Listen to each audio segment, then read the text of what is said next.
starring Sissy Spacek and directed by Brian De Palma. Yay. Yeah, absolutely.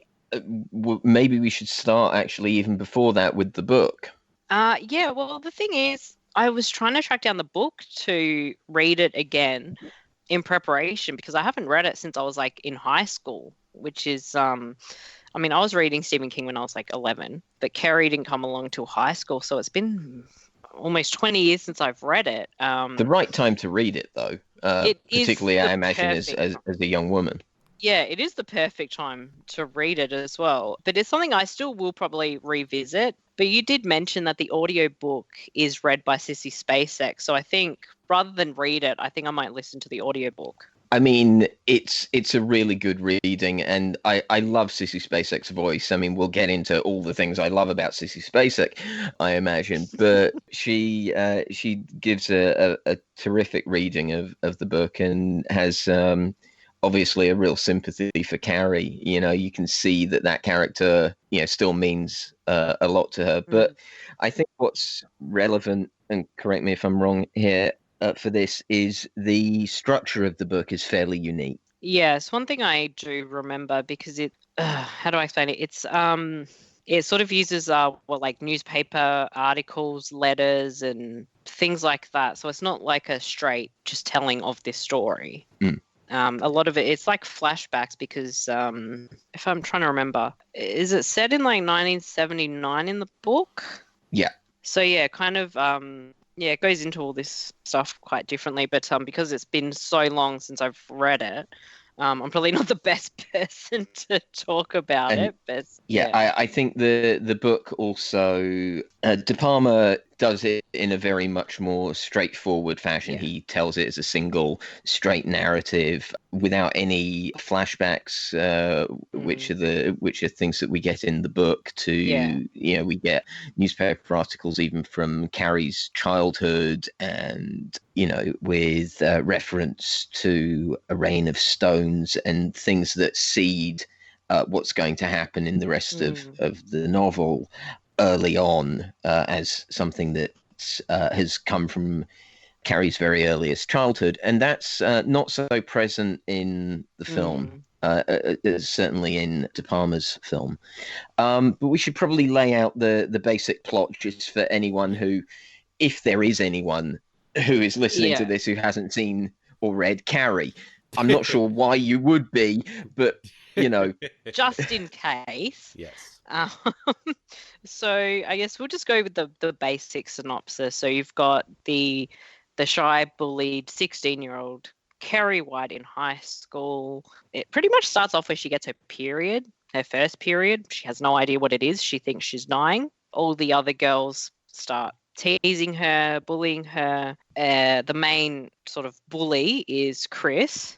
So this sort of event pretty much leads to the rest of the story. So we see this 16-year-old girl doesn't know what a period is. She's getting bullied. When she makes it home, we see her mother is a very strict religious person who's very kind of unstable, I'm going to say. So we realize she's had this very sheltered upbringing. So she's got to deal with that, and she's got to deal with growing up.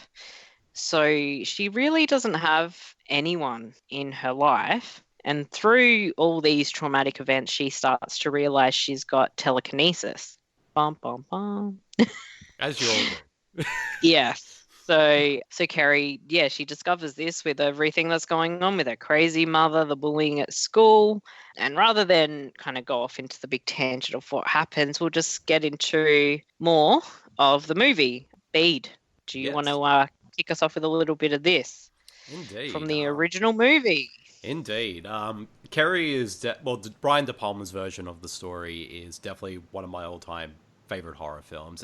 To me, it's just a masterfully made film. This is was the film. Like at this point, Brian De Palma had a whole bunch of films under his belt, like Sisters, Obsession, but Carrie was the film that made him a household name overnight. And when you watch the film, you can see why, because he brings an understanding to the story. Like, he approaches all these characters, whether they're good or bad, in a very sort of sort of interesting and also empathetic light as well. And also since he's basically a child of Hitchcock, he brings a lot of Hitchcock influence throughout this whole film. Just certain scenes, like even the scene, and when you and I rewatched the film together, like a few weeks back, like just watching the scene, how like certain shots kind of linger on longer than they need to be, or sometimes there'll be one sort of steady cam shots. Yeah.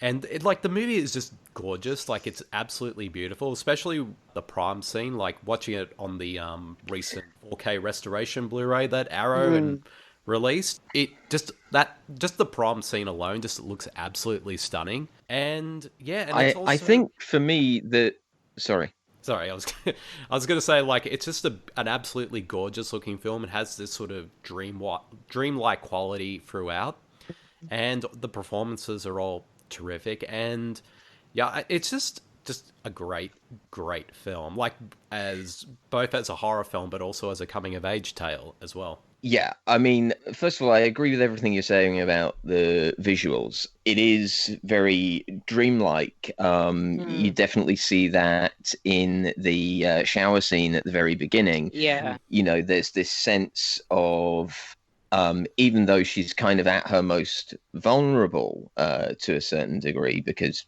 she's naked, Carrie is for just a moment outside of this world that she generally hides from. You know, she's totally in her own space in that sequence until she sees the blood, you know, which is, I know in the documentary, Sissy Spacek says that De Palma's direction to her was that it's like being hit by a Mack truck.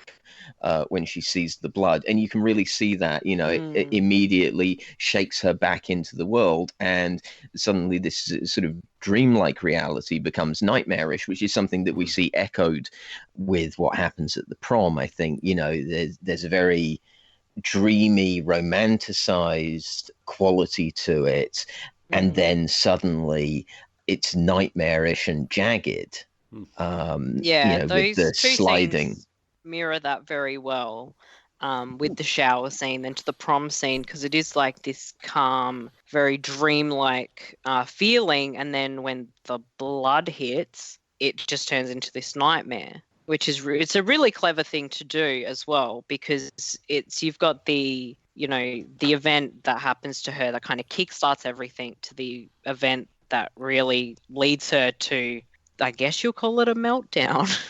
Literally. Yeah, and obviously both of them are driven by blood, by the presence of blood. Yeah. Absolutely.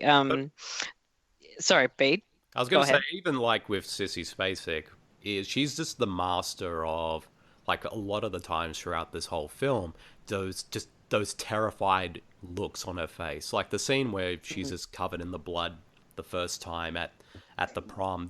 That is an image you just never get out of your head. Just that look of horror on her face.